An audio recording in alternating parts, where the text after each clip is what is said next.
Coucou, alors j'espère que vous allez bien. On se retrouve dans une vidéo, ça va être la suite en fait, donc de l'IAC1. Donc comme vous avez vu, mon IAC1, elle a été négative, voilà. On se disait que c'était un peu l'IAC1, c'était l'IAC test aussi, un peu comme on s'était dit pour Mélia. Déjà, je suis désolée déjà d'avance, hein, je vous fais une vidéo avec un pull, mais il fait pas chaud chaud au grenier quand même, hein. Parce que là on arrive à octobre, donc quand même. Donc, déjà j'espère que vous allez bien. Je suis désolée déjà que les vidéos elles sont un peu plus... voilà, j'ai eu un petit passage où, entre les vacances, l'été et tout, c'est vrai que j'ai pris moins le temps, j'avais beaucoup d'heures au travail, donc c'est vrai que bon, là ça y est, ça se goupille pas mal, donc voilà. Du coup je reviens vers vous donc pour vous raconter il y a ces deux. Donc j'ai noté tout hein, dans mon petit carnet, comme vous aurez vu que je m'en suis bien servie. Alors deux. Alors avant de commencer déjà, de vous parler de cette IAC2 et tout, je tiens à vous dire euh, que ce soit négatif ou positif, je vais vraiment attendre avant de vous mettre ces vidéos là. C'est pour ça que je vous parle depuis le début des rendez-vous sur... je vous fais des petites vidéos comme ça avec mes ressentis et tout du moment, comment je me sens et tout. Mais c'est vrai que j'ai envie d'attendre parce que j'ai besoin de digérer aussi. C'est pas simple comme parcours, le parcours PMA, ça demande beaucoup de patience. Surtout moi qui suis assez impatiente de nature, bon j'ai appris hein, avec la PMA même pour Mélia, donc voilà, mais ça demande aussi, genre c'est vraiment, il y a du stress, on passe du tout au tout, on est trop heureuse et d'un coup tout tombe, enfin voilà. Donc c'est vrai que j'ai eu besoin de digérer, j'ai eu besoin aussi de savoir si je voulais euh, partager, parce que même si j'ai adoré partager ça avec vous pour Mélia, que ce soit mes IAC, ma fausse couche malheureusement, parce que mon compte à la base, ma chaîne YouTube du moins, c'est vraiment une chaîne, c'est vraiment pour partager avec des gens qui vivent la même chose que moi, partager avec des gens qui pourraient vivre la même chose que moi. Et je suis un peu dans ma phase, genre, est-ce que je continue à aller vers ce chemin-là, malgré que voilà, j'ai envie vraiment vraiment de partager, mais comme je vous ai déjà dit, voilà, je ne sais pas qui regarde mes vidéos. Malheureusement, on n'a pas ce pouvoir-là sur YouTube, c'est dommage, on pourrait bloquer des gens comme sur Instagram. Mais voilà, il y a des gens que je veux pas qu'ils sachent que j'ai forcément recommencé la PMA, voilà, je suis un peu perdue en fait. C'est pour ça aussi que j'ai pris du recul énormément sur YouTube. Euh, Ça m'a fait du bien, hein, je vais pas dire, mais c'est vrai que je me pose beaucoup de questions. Donc là, je les tourne, les vidéos. Je vais décider, vous les verrez jamais. Mais bon, je pense que vous les verrez un jour ou l'autre. Mais bon, peut-être que vous les verrez dans 4 mois, 3 mois, 2 mois. Peut-être que je vais me motiver, je vous la mette samedi. Je sais pas, je sais vraiment pas. Si vous voyez cette vidéo là, c'est que vous aurez vu l'IAC1 de toute façon, je vous l'aurais mise. Mais voilà, juste, je crois que je vous l'ai pas dit dans la vidéo IAC1. Donc voilà, je sais pas. Je suis vraiment... Au jour d'aujourd'hui, il n'y en a pas.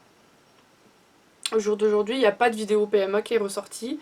J'avais prévu de toute façon, je crois qu'on a 5-6 vidéos, donc tous les samedis je ferai une vidéo si vraiment je vous les mets.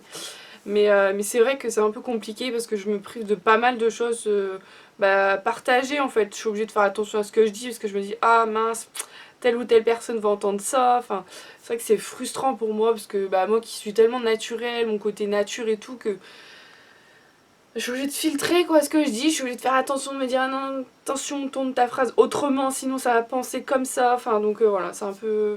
Après, c'est comme ça. Donc, on va commencer avec cette IAC2. Donc, moi, la date de mon premier jour des règles était le 20 juin 2019. Donc, voilà. Ensuite, le début des injections était le 23 juin, donc 3 jours après le début des règles. Déjà, pour vous raconter un peu déjà le début de l'IAC, je ne vais pas trop rentrer dans les détails puisque vous aurez déjà les mini-vidéos, vous savez, où je vous parle tous les jours un peu. Je me sentais vraiment positive pour celle-ci, vraiment. Ouais, vraiment positif. Je saurais pas comment l'expliquer, mais voilà, j'étais positive pour la première, mais j'étais beaucoup plus impatiente. Et je sais pas comment l'expliquer, c'est vrai que ça a été pas plus cool, parce que c'est jamais cool les piqûres. Mais je sais pas, ça se goupillait peut-être un peu mieux que l'IAC1, je sais pas. Mais je me sentais bien en tout cas, bref. De toute façon, fallait y aller pour essayer d'avoir un enfant. Hein. Donc voilà, il y a les piqûres, bon, elles se sont passées normal, hein, fallait que je la fasse tous les jours. Avec le travail ça devenait un peu compliqué parce que j'avais pas mal de douleurs, ça commençait vraiment à se réveiller, plus tôt que pour l'IAC1. Le travail c'était un peu compliqué mais bon voilà, voilà. J'ai travaillé le long de cette PMA, enfin de cette IAC2 en tout cas. Donc du coup j'ai eu donc Purégon à 75 en unité, donc j'ai fait donc, le 4e jour, 5e, 6e jour, 7e jour, 8e jour, 9e jour, j'ai eu une prise de sang. Je regarde hein, parce que du coup j'ai tout noté. J'ai eu une prise de sang donc le 28 juin, donc en ostradiol j'étais à 160, en LH j'étais à 3,8 et en progestérone j'étais à 0,07. Donc j'avais à l'ovaire gauche un follicule de 15, ce qui est pas mal, et droit un 12. Et un endomètre à 6,8. Donc voilà, on n'était pas trop mal, mais voilà, fallait pousser un peu plus. Donc on a continué les piqûres. Bon, en fait c'est pas compliqué, j'ai fait une prise de sang à J9, j'ai refait une à J10, voilà. Donc j'ai eu rendez-vous 2 jours d'affilée. Donc j'ai eu 223 en ostradiol, donc c'est vrai que tout de suite à prolonger juste un jour avec la même dose, c'est que ça augmente pas mal, mon corps travaille quand même sous les piqûres, c'est pas mal. 223 d'ostradiol, 4,6 en LH, progestérone 0,10, donc ça va largement monter. Et l'ovaire gauche il était de 16 le lendemain et 14 le droit. Donc c'est vraiment le droit qui poussait le plus au final. Et un endomètre à 6,9. Donc pas... elle a pas grandi de fou quoi. Donc on partait genre... donc c'était le 29 juin. Donc on a arrêté les câlins le 30 juin. Et le déclenchement de l'ovulation était à 22 h le 30 juin. Donc on a fait l'IAC le 2 juillet. Donc en calculant tout ça, on est parti en fait sur un follicule qui ferait 20-21 et peut-être 18-19 le deuxième follicule. Donc vous aurez bien compris que on m'a laissé une chance pour avoir des jumeaux cette fois-ci. Donc moi j'étais plutôt contente bien sûr parce que depuis le début, de toute façon donc clairement j'avais dit je fais pas une IAC moi pour rien, hein. Je sais qu'après je pars en vacances mais voilà je tente et bon bah au début ma gynéco vous savez qu'elle était pas tellement pourvue au vu de mes antécédents pour ma grossesse avec Mélia. Pour rappel j'ai eu la prééclampsie à la fin, enfin à la fin c'est un autre sujet mais bon on va dire qu'elle a été on va dire qu'elle s'est révélée fin, mais bon, pour moi c'est pas ça, mais bon, c'est pas grave. Donc voilà, j'ai eu la prééclampsie et du coup, gros risque avec une grossesse gémellaire. Plus de risques pour une prééclampsie, donc des bébés prématurés, enfin voilà. Beaucoup de galères en fait. Et en fait, bah elle a rien dit. Parce que je lui ai redemandé le jour de l'IAC, donc on a eu donc, bah voilà, hein, le 2 juillet à 8 h, on a été donc faire le prélèvement pour Mickaël. Du coup, ce qui s'est passé, c'est qu'on a fait dans la même pièce que pour Mélia. On a fait dans la même pièce que pour Mélia.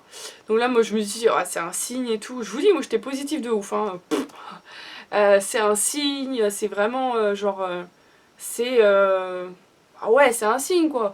On fait donc dans la même pièce que Mélia. On fait un samedi. Mélia, elle est née... Non, n'importe quoi que je raconte, moi je me faisais un samedi, moi. 2 juillet. Parce que je voulais la tourne, mais c'était loin quand même. C'était un mardi. C'était un mardi. Et bah, il me semble que Mélia, c'était un...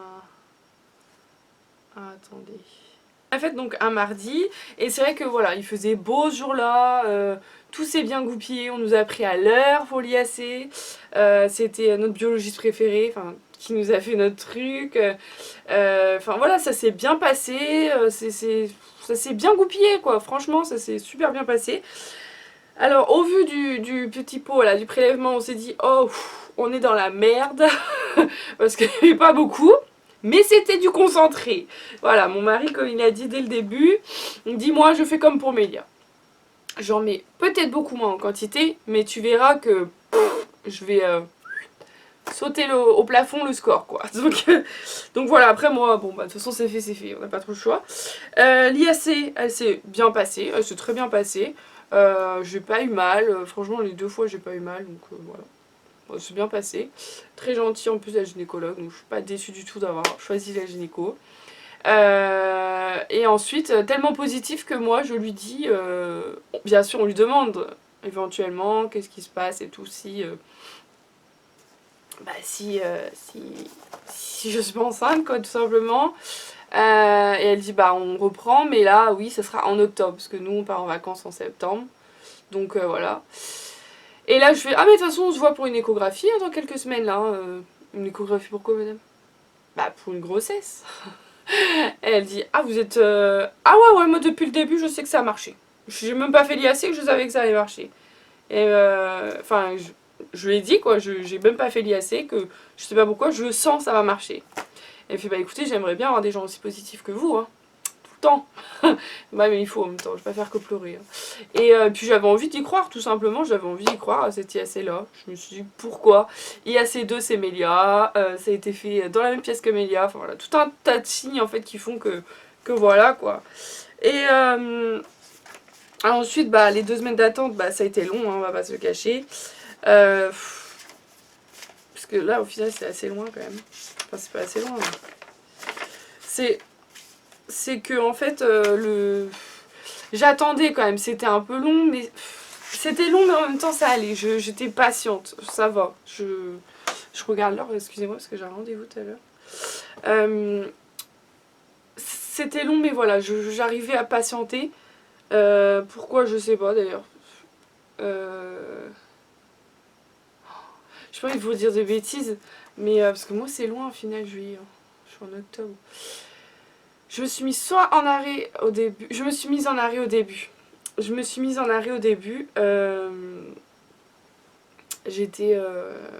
parce que du coup, bah, j'ai fait un mardi. Donc je me suis mise en arrêt le mardi, mercredi, jeudi. Et il me semble que j'ai repris le lundi ou mardi. J'ai dû reprendre le lundi ou mardi pour après... je suis en week-end le vendredi, samedi. Donc voilà, ça a été. Maintenant, le travail, c'est vrai que ça aide. Hein, on n'y pense pas forcément, malgré qu'on y pense un peu, mais voilà. Donc, dans les 2 semaines, les symptômes que j'ai eus, les douleurs au ventre, ça c'est, voilà, les tiraillements, c'est un peu, hein, voilà. C'est parti, je dis, oh. Après, au bout de 10 jours, je dis, oh, je commence à avoir une humeur de merde quand même. Et là, je dis à Mickaël, tu vois, je vais croire que c'est mes hormones qui font que j'ai envie de t'engueuler, alors que non, je sais que je suis enceinte. Enfin, ouais, j'étais tellement convaincue. Et du coup, pour celles qui sont sur Instagram, ils ont tout vu, hein. Et du coup, je disais, ouais, je sais plus si c'est mes hormones ou si ça commence ou si c'est. Voilà, c'est juste naturel, quoi. J'ai envie de l'envoyer chier, quoi, c'est tout.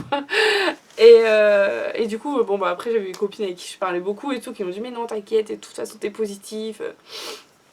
Donc voilà. Après, ensuite, on a fait la prise de sang, donc de souvenir, c'était le 15 juillet. Ça, je me trompe pas, normalement. Je vérifie quand même, je vérifie avec vous. Hein. 14 juillet. Mais non, on est en 2018. Oh là là. Le 13 juillet. Bah oui, 13 juillet, 13 novembre, comme Mickaël. Le 13 juillet. Donc, je fais ma prise de sang le matin. Moi, on me demande, machin, PMA, parce que du coup, ils ont vu un peu les anciens résultats et tout. Et on me fait alors... Ah, mais moi, je suis enceinte. Hein. Ah oui, parce que j'ai oublié de vous dire que je commençais à avoir des nausées. Chose que je n'ai pas eu pour Mélia. Enfin, pas pendant l'attente, en tout cas, de la PMA. Et du coup, je me dis, ouais, je me fais une gastro. Mais en fait, non, j'étais tellement positive, c'est vraiment impressionnant. Beaucoup m'ont dit sur Instagram, mais c'est impressionnant la positivité que tu dégages, quoi, que t'es vraiment convaincu, quoi. Bah ouais, mais en même temps, si on n'y croit pas, qui va croire pour nous, quoi. Mickaël, il se projetait pas trop, il disait, bah bien sûr, j'espère que ça marche, mais en même temps, j'ai envie de me protéger, quoi, parce que la première était tellement sûre que... Et du coup, donc le 13 juillet, je vais faire ma prise de sang. On avait rendez-vous donc chez le matin, chez une nounou potentielle pour Mélia, mais bon, vous avez compris que Mélia est restée à la crèche. Et du coup, voilà, on avait rendez-vous, donc voilà, on savait que voilà, la prise de sang, de toute façon, ça allait arriver vers 11h30 midi. Donc voilà, donc bon, c'était pareil, hein, c'était exactement la même chose que... c'est le plus long, je crois. Quand vous avez fait votre prise de sang, je pense que c'est là que c'est le plus long d'attendre. Les 2-3 heures, là. Après, si vous faites comme moi, vous savez à peu près quel labo aller pour avoir les résultats. Moi je sais que en faisant ma prise de sang à 7h30, en général vers 11h j'ai j'ai mes résultats. Donc ça c'est pas mal parce que bon, moi, vous savez, alors que celui de ma ville, je fais une prise de sang à 7h30, j'ai les résultats à 15h30. Vous m'avez vu attendre autant, je crois pas, non. Je préfère prendre ma petite voiture et conduire 10 minutes, un quart d'heure. Donc voilà, j'ai mes habitudes. De toute façon, j'allais dans ce laboratoire pour faire mes prises de sang pour la PMA, donc je continue. Enfin, voilà, je continue d'aller dans celui-ci. Donc voilà pour cette IAC2. Je vous dirai le résultat dans une mini vidéo juste après. Mais voilà, tout ça pour vous dire qu'on vit pas du tout la même IAC, que ce soit IAC1 ou IAC2, c'était pas du tout les mêmes. C'était pas du tout les mêmes. Pas du tout. IAC1, c'était long. IAC2, c'était long aussi. Mais en même temps, je savais à quoi m'attendre aussi. Parce que c'est vrai, l'IAC1, on retourne dans le truc. Même si c'est vrai que c'est bizarre. Parce qu'au final, ça fait pas si longtemps que ça que j'ai accouché. Que j'ai commencé la PMA pour Mélia. Mais en même temps, on oublie vite, quoi. Donc, voilà.